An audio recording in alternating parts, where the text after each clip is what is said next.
চূড়া করে হ্যাঁ করে সুন্দর মতন যায় বুঝছেন।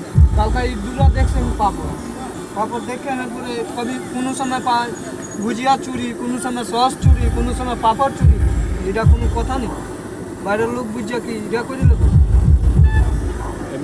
আমাদের প্রিয় সোনামোড়া মেলায় একজন মানুষ দূর বিহার থেকে এসে চাট বিক্রি করছেন। গরিব মানুষ, তার ছোট ছোট ৩টি সন্তান আছে। পেটের দায়ে পরিবারের মুখে দুমুঠো খাবার তুলে দিতে তিনি আমাদের এলাকায় এসে পরিশ্রম করে ব্যবসা করছেন। কিন্তু অত্যন্ত দুঃখের বিষয়, প্রতিদিন দোকান বন্ধ করে যাবার পর তার দোকানে কিছু না কিছু চুরি হয়ে যাচ্ছে।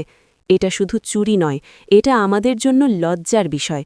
রাতে প্রশাসনের দায়িত্বশীল ভাইয়েরা ডিউটিতে থাকা সত্ত্বেও অন্য কারো দোকানে নয়, বারবার সেই গরিব মানুষটির দোকানেই চুরি হচ্ছে। আমরা কি একটু মানবতা দেখাতে পারি না?